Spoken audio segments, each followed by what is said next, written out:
Hey everyone, welcome to another episode of Coffee Catch-Ups with me, Amelia Beaumont. And me, Tanya Wiley. Coffee Catch-Ups is a Christian podcast all about life in your 20s. We're not teachers, we're not theologians, we're not scholars, we're just two people who love Jesus and want to live for him. Hey Tanya, how are you? I've had a day off, so I'm really good. Amazing. That's a very rare occurrence for you, isn't it? At the moment. I mean, we're recording this in January and Christmas period is always very busy for me and I did not have a day off. So really I should go back and listen to the Sabbath podcast from season 1 and have a strong word with myself. Oh mate, that is ridiculous. I can't believe how much you work. It is crazy. It's either drought or complete banquet. You know, it's literally, that's not the right metaphor. Let me do that again. It's either drought or flood. That's it. I was mixing. Oh, but no, I enjoyed it massively. We haven't started any of the content of the pod, and I feel like that moment really shows that it's going to be a good one for me using my words. Oh yes. Which, you know, it's funny because we are talking about pride today, and so I think it's probably impossible to be proud when you're just stumbling over your word.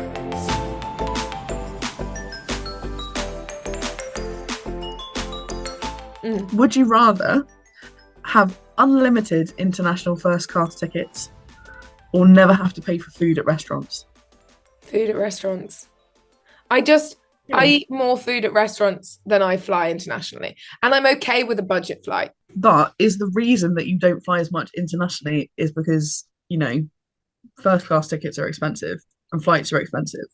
No, the reason I don't fly as much as I would like to is because my work is so unpredictable. Question. Say you and I were going to dinner on a cheeky girl date. If that were the case, would the free food extend to both of us or just myself? Oh, I don't know. But then also, like, I guess if you're at restaurants, sometimes one person foots the bill, and so you're just like, after the bill, you know, that you get free food at restaurants, and because you're eating, the food is all free. Great. So think how many people I could bless with free food. Amazing. That'd be great. See, I think I'd have to go the opposite though. I think I'd have to go flights because, I mean, first of all, it's first class. Like, I never travel first class. Every time I travel it is on a budget. I think the only time I've ever done it was I managed to get a very, very cheap first class train ticket up to London. Nice. And that was nice. But like, unlimited international flight first class. Oh, some of those first class cabins are very nice. I've never. And also, like, if you want to reduce your like flights and emissions and things, it says international tickets. It doesn't mean you can only fly. So like, you could go on a boat or you can go on trains. You did not say that. I said, would you rather have unlimited international first class tickets or have free food at restaurants? First class tickets doesn't always mean I want to change my answer because I travel so much for my job. Now I want to change. Like, you get a first class train tickets to work. You should have listened to the wording of the question. All the information was in the question. All the information was there. I've been working for Taskmaster for the last however many months, and the amount of times I say all the information is on the task, I'm very embarrassed with myself for not rereading the task. So my would you rather, I think, is quite wholesome. Would you rather write your own recipe book or your own novel? Ooh. I've stumped her. I don't know. I have actually stumped me. I win. She got I'm sorry. I forgot that this was a competition. Let's go recipe book. I think yeah. My reasoning for that is because from when I have travelled, I would probably want to collect recipes and then maybe like put my own spin on it, and then I would write a recipe book from that and be like, this is all the local food that you can find if you go to these places. But like, and you could brand that so well because for those of you who don't know, Amelia has like a travel Instagram account. She's like a travel influencer. So you could totally brand that and be like, you could do that thing that some like chefs do in their cookbooks where they write a little, what inspired this dish, and you'd be like, my travels through Peru inspired this particular dish. And it would be so on brand. Yeah, great idea. I love it. Okay, I would write a novel Hmm. with the intention that it would then be turned into a movie, and then I Mm. would star in it. Who would star in the movie about your life? Me. It's all about me. I'm so full of myself. I'm so, what they might even say is prideful. Let's have a little chat about that, shall we?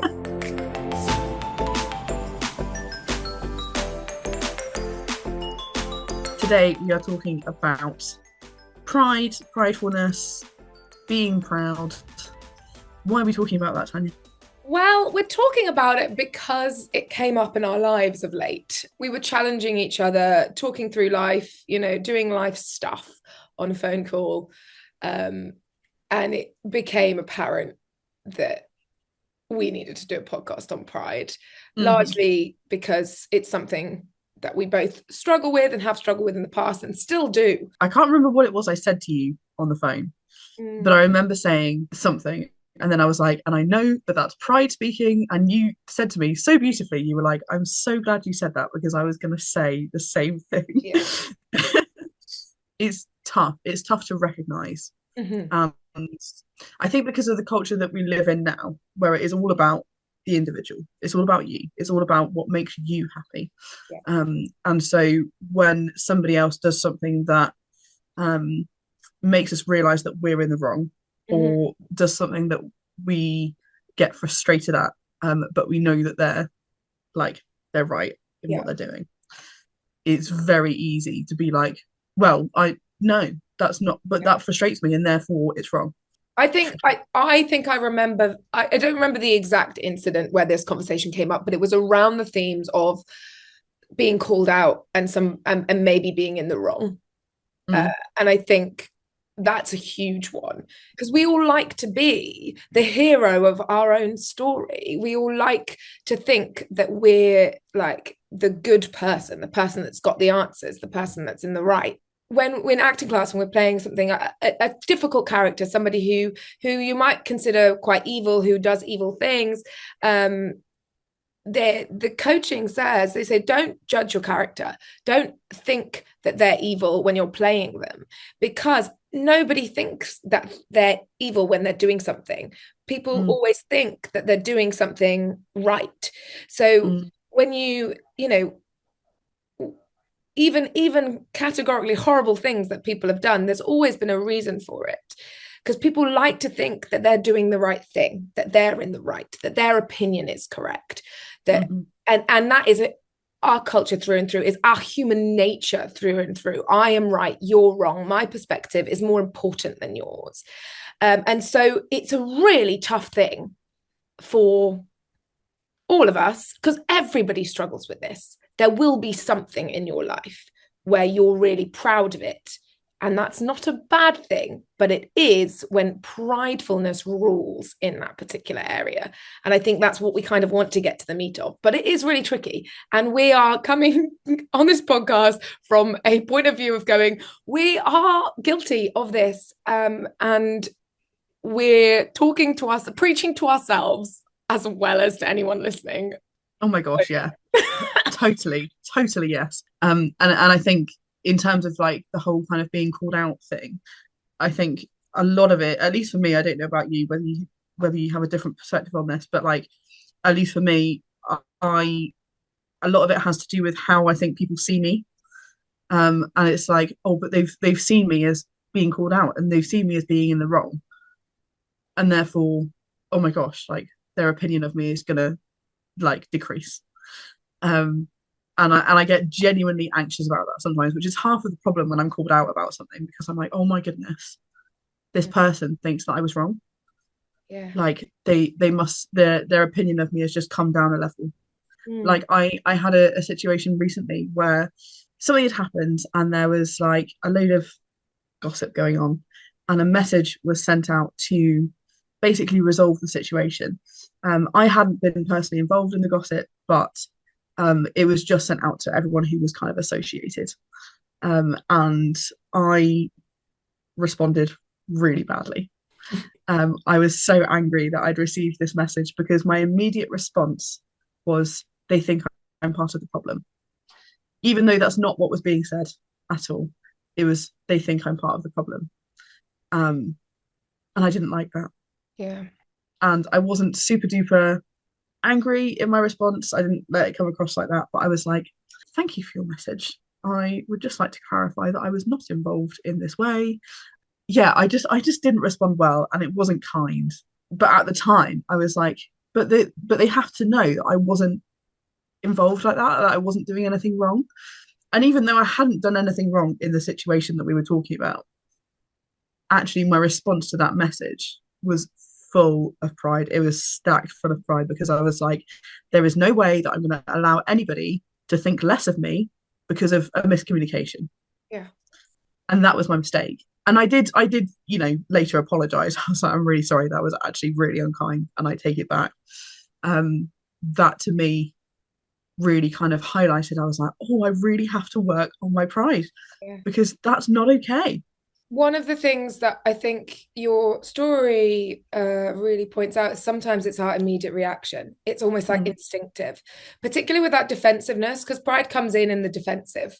You defend yourself, and your in your particular story, it was an instinct. You just went, "Oh, I'm defending myself because I cannot have anyone like attacking or pointing out wrongness in my behavior or my actions, or I mm, need to justify. I need to," and it was immediate. Like that was your immediate response. Whereas, if you'd taken time and maybe prayed and discussed it with a close friend, perhaps that wouldn't have been your immediate response. But this mm, is why pride is so tricky to fight, is because it's instinctive, and it comes from a place of, I think I'm doing the right thing, like I'm right, you're wrong, and it's so mm, instinctive. That's why it's so tricky, and why all of us have to continually fight it.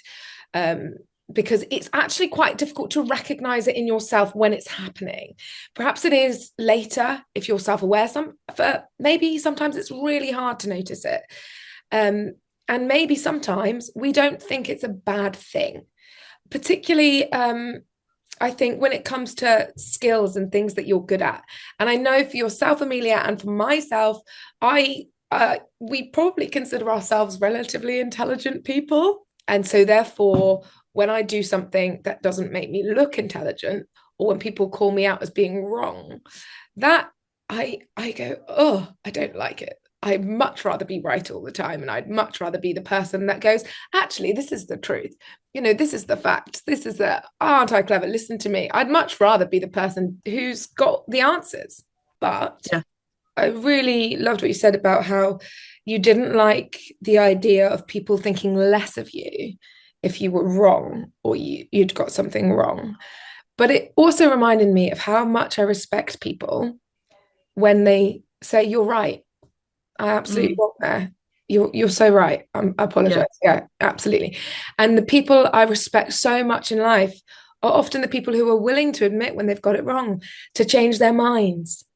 Like that, Mm, I think I might have mentioned it in the podcast before, but I remember having this really interesting conversation. I was struggling with a particular topic in my faith, and I called up a pastor of a church that I was at, and I said, "Look, I'm really struggling." I think it was to do with the role of women, and that kind of topic area. And I said to him, "I'm really struggling with this area. People are saying this, and I doesn't sit right with me." And I wanted to talk with and pray about it with him.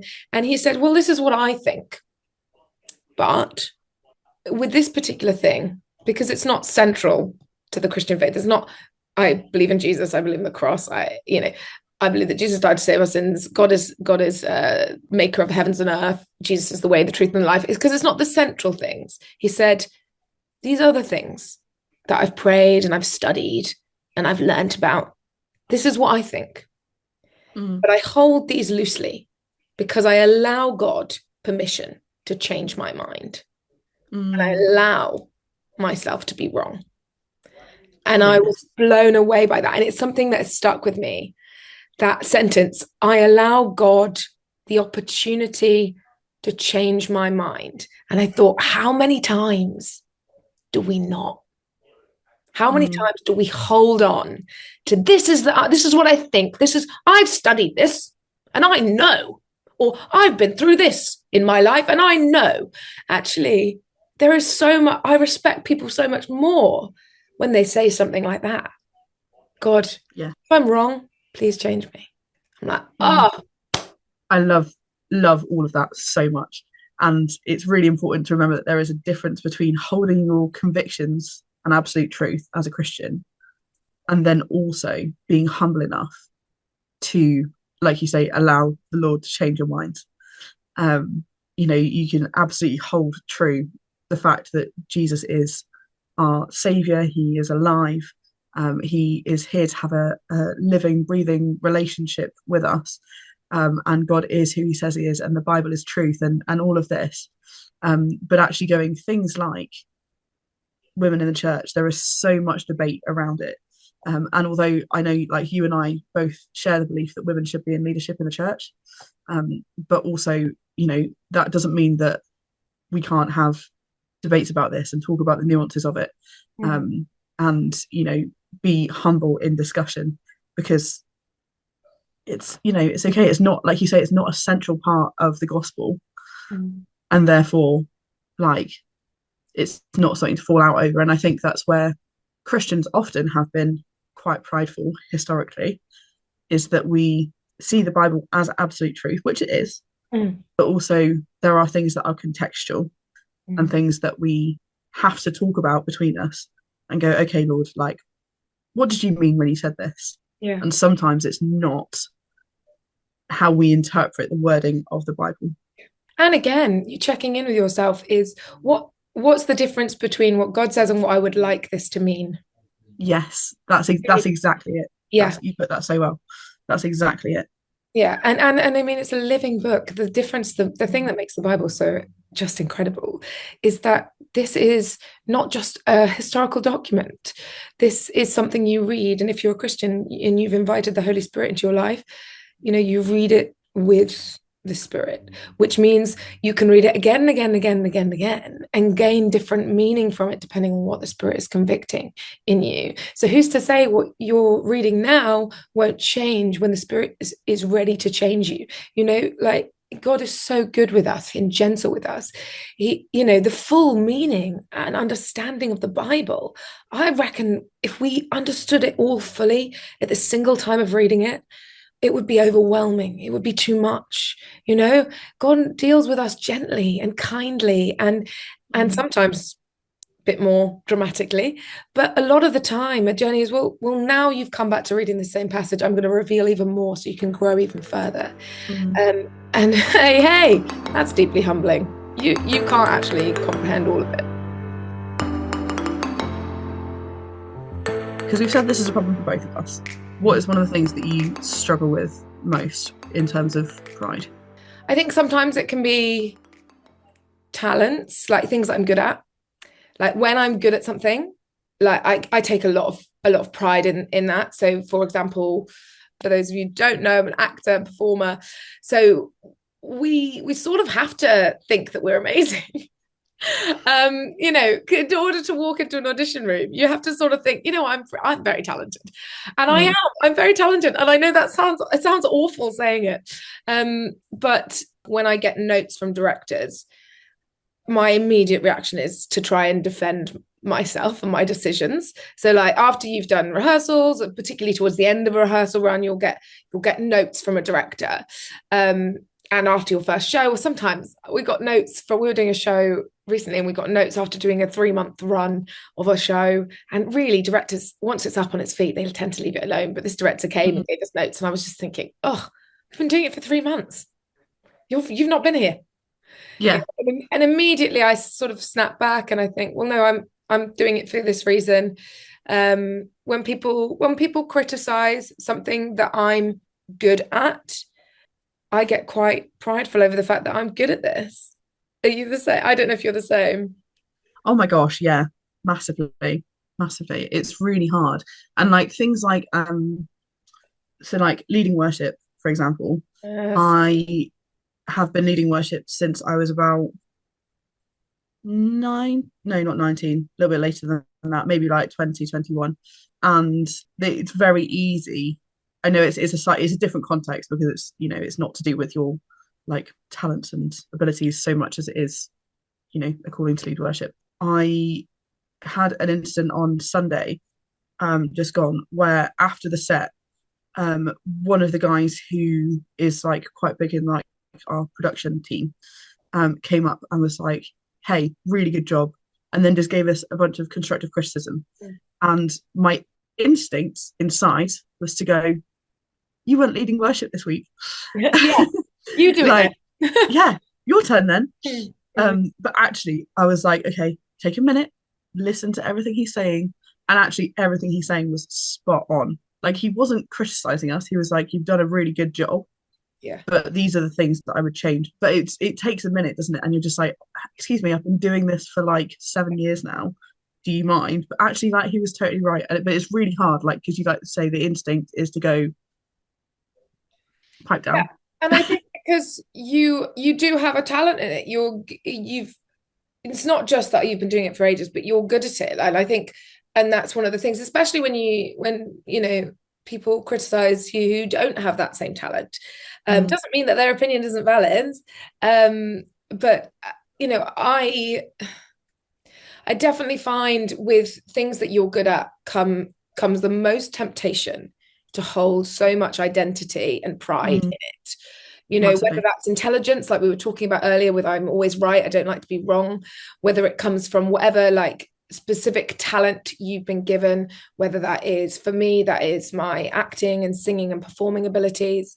It might also be, like you might be very physically fit and you're really proud of how you can lift this much or you can do this and that, and actually to bring it back to God is to go, where did these gifts come from? Mm, Yes, okay, you put a lot of time and effort into honing your talent. I studied for many years and continually study and continually work on things like my voice, my acting, everything. Like I put in the work, and then for my career, I work so hard. And that drive, I'm really proud of how hard I work. Too proud because I brag about how busy I am. I was like, oh, I'm so busy. Oh, I'm too proud about being busy. I need to calm down. And I'm so proud of my credits that I've got, the fact that I'm making a career from this, which so many people struggle with. But where did those talents come from? mm, Even that drive. God gave you that drive, that yeah. passion, that want to keep pursuing your skill and your talent. Yes, lots of us are given. So, like Amelia, you've been given a fantastic brain. Like God created you with a lot of capacity for knowledge and joy for learning and nerding out about different things. And that's amazing. But that's not yours. It is yours, but it's also not yours because it was Yeah. given to you by God. And we forget that and we go, well, this is mine. But Mm, that was from God. That's God breathed. So who are you to take pride in it when it's not mm. all yours? Yes, so difficult. And again, I think a lot of it comes back to the culture that we're in. And it's Mm-hmm. like, Slay, like you're doing so well, like you're living your best life, like you're super good, like be proud of your achievements. And again, it's like, yes, absolutely be proud of your achievements, but the culture is that we're in is so good at taking the focus off the supernatural, Yeah. and off Jesus. But my question for you off the back of all of this Yeah. is, what is the difference between pride and confidence? Ooh, what a good question. What a good question. That's that's really tricky. Because they can look the same and they can look the same to other people and they may think you're being really prideful. That I think the heart of that is what's in your heart. I know I used heart twice there. Apologies. So ultimately, confidence can be born in the Lord. Pride is born in your selfishness. Um, Oh, what an answer. Come on. I'm sorry. I love that. That's so well put. it's something I've definitely struggled with. I remember having a conversation with my brother about it because there was one point where I think I said something. I do this affirmation thing to myself, um, because of the roller coaster ride that being an actor is. You have like big periods of no work and you get a lot of rejection. Um, so I do this affirmation thing where I go, no, I am good. Like I'm a good actor. And if if you hear that, it's very arrogant, especially in our British culture of sort of self-deprecation. And I remember my brother going, "That's so arrogant. You're really full of pride." And I went, "I actually, in this instance, I am not, because Mm, what I'm doing is trying to declare truth over the lies in my mind when Satan was attacking them and going, you're rubbish, and saying, you'll never work. It's always going to be a no. You're absolutely rubbish. You're wasting your time. All of those things that were going in my mind, I knew that they were going in, and I was starting to feel down and low and question myself and my worth and value in this career and what I was doing. And so actually going, actually, no, the truth is, I am a good actor. What I should mm, have done is added on to that sentence and gone, I'm a good actor. God has blessed me. God has provided, and he will continue to do so. yeah. That's the thing that's missing. On the one hand, you've got the culture, like I was talking about, of going, you're amazing, it's all about you. But actually, on the other hand, particularly British culture, will say you're not allowed to be at all like affirmative of yourself because that's arrogant. Mm, And you're not allowed to say that you're good at something because people will think that you're arrogant. yeah, And you have to self-deprecate because that's the thing that we do as British people. yeah, There's absolutely nothing wrong with yeah. recognizing the things that you're good at. It's when those things, like you say, start to instill pride that that's the line. It's interesting because you could use it all the time as an excuse. You could go, oh no, I'm not prideful, I'm just confident. But you Mm, know if you are or you're not. And I think that's what it's at. Like in that moment, going back to my example where my brother went, I think you're being arrogant. Was I actually went, no, I'm not. This is me affirming and counteracting the opposite. But when are you? Because sometimes I am. Sometimes I mm, say that and I'm being arrogant. And sometimes I say it because I'm fighting something. I'm being mm, confident. So really the ultimate test is actually stopping yourself and going and self-reflecting with a close friend. We say this so much on the podcast. Oh my goodness, we should get it like on a t-shirt. Reflecting with the Lord, with a close personal friend who you trust, and going, actually, where are the moments that pride is taking over from confidence? Because yeah. I want to see people being confident. I want to see it. I want to see people saying, no, God has given me this gift and I am confident in it. I want to see young women not criticizing their bodies and but being confident in who they are and how they're made. And I want to see people rid anxiety in Jesus' name and walk confidently with their minds. I want to Mm. see confidence, and we're told to walk boldly and confidently when we come to God. You know, so that is so different from walking pridefully. Pride is above, confident is here, and it is firm and it is strong. I love everything you've just said. Absolutely nailed it. And I think that's the key, isn't it? That's the pride is above because I think that is the line that you're talking about that blurs between pride and confidence. It's when you start thinking that you're above other people because of your talent Mm, or because of your like wisdom or whatever. That's the issue, isn't yeah, it? yeah, It's absolutely. like I'm a good actor. I'm a better actor than that person. Yeah, That's the point when you need to start saying, hey, hang on a second. That was because pride. because pride's also, that's putting someone down as well. There's another edge to pride. Mm, I'm better than this than yeah. you.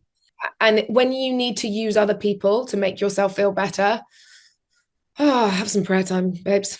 Have some prayer time. Mm. Mm. Quote unquote, have some prayer time, babes. Yeah. I think one of the things here that I really wanted to say as well was I know I've said it before, and I know I've said that my mum is very good at this, but speaking biblical truths over yourself is so important. And there is and biblical truths are so affirming.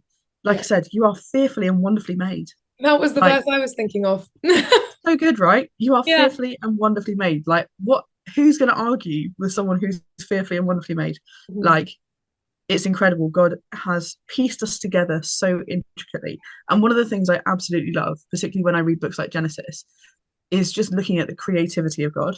And Mm. like he is so I love his creativity because he literally could snap his fingers and create. Yeah. He could have done creation in 7 seconds, 7 milliseconds, not 7 days or however long you think the seven of the Genesis is. But like he could have done it immediately, Mm. but he chose to take his time and to handcraft creation, Yeah. which I just think is amazing because he literally just could have gone, I want to create something, done. Yeah. And that was it.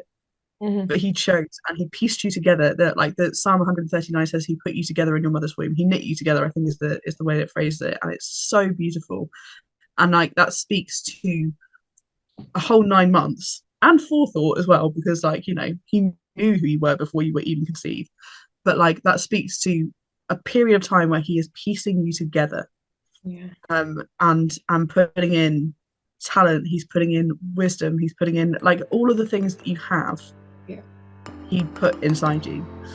Amen. Love that. I think maybe it's also a really good thing to talk about how we can, when we notice ourselves becoming prideful, Mm, how we can bring that to God, how we can help to fight some of that pride. And if it's something that you really are struggling with, what advice can we find for that? great question. um I think taking a breath, I know we've said this before on the podcast about something else, I can't remember what it was, but take a breath. Like I said with that example of when my friend came up to me after worship and gave some constructive criticism, Mhm. I was like, my first immediate instinct was prideful. Yeah. But then I took a breath and I listened. And I think that's also the key, is listening to what's being said, if that's the situation. Listen to what's being said and then just take a second to assess actually what is being said here, what is the intention behind what's being Yeah. said, and can I push this pride down? And the answer is always yes, you can always push the pride down because that's what you need to do. Love Really. that. Do you have any advice as well? Yeah, I mean, on the back of what you're just saying, I think if you do have that prideful instinct that we all do, and you act on it, there, apologize. There's a lot of power, I think, in people, and there's a lot to be gained from people going, actually, I responded out of pride there. I'm really sorry. Because it calls it out, and it allows other people to do the same to you. Be like, actually, I responded to you because I was proud or I was defensive. Pride and defensiveness come in quite close together. And the amount of times, life can leave you with some wounds you feel you need to defend, or life can lead you with a lot of people attacking you in various different situations. So you immediately go, oh no, armors up. Actually, just say, I'm really sorry. I acted out of pride there. Taking a beat, I realized I was wrong. You were absolutely right. Apologies. And actually saying I acted out of pride helps, I think, would help other people to acknowledge that in themselves. Um, Yeah. and it creates this honest communication of going, actually, do you know what? I'm a human. I'm flawed. I acted out of pride. Um, Yeah. so that's a big one. Another one that I think in general is really very helpful within the entire center of the Christian faith, is the reason we shouldn't be prideful, is that we're flipping sinful, and we can walk here free of sin because of Jesus. So within the heart of what we've been saying throughout this podcast, actually, is you were made by God, saved by God. So none of this you did yourself. Mm, When you're given a talent, you're given it by God. You're given freedom by the blood of Christ.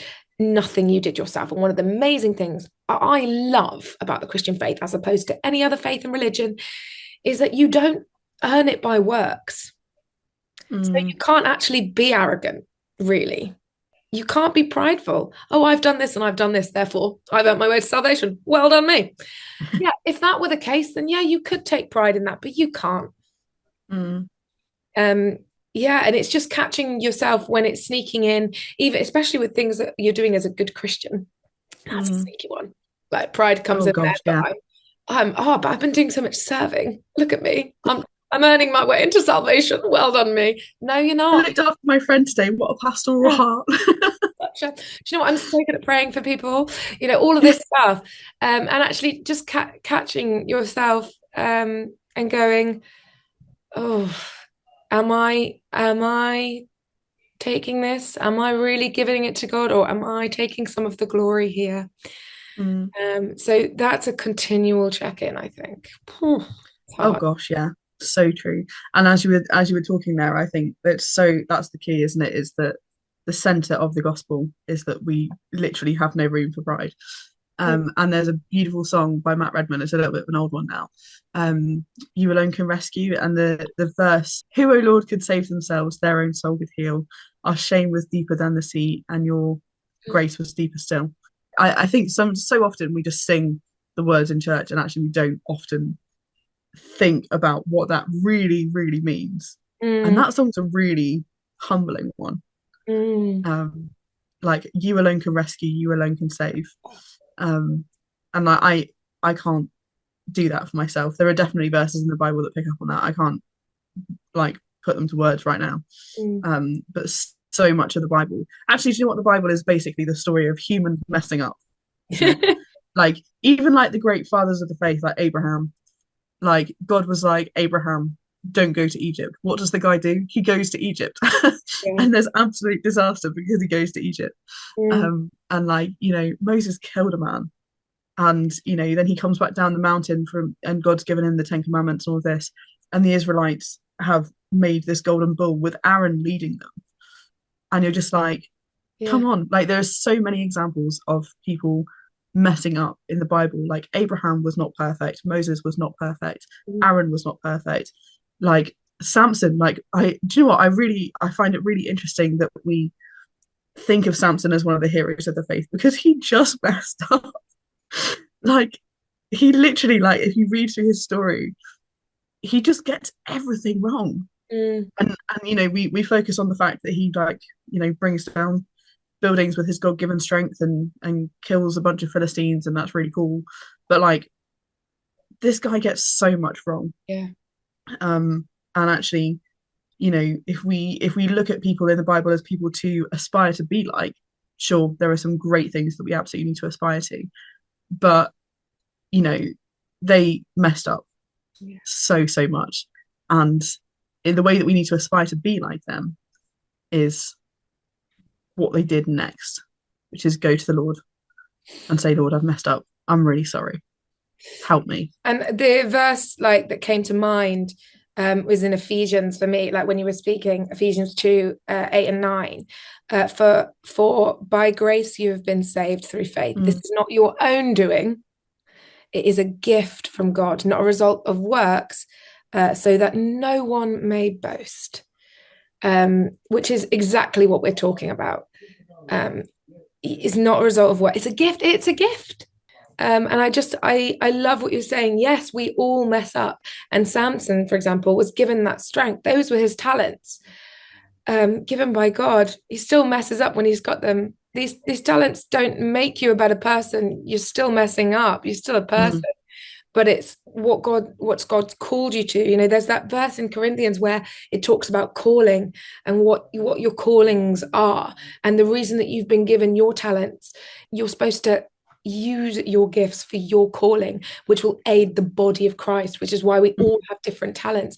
So why are you necessarily being prideful at your skills when you lack some of the talents of other people?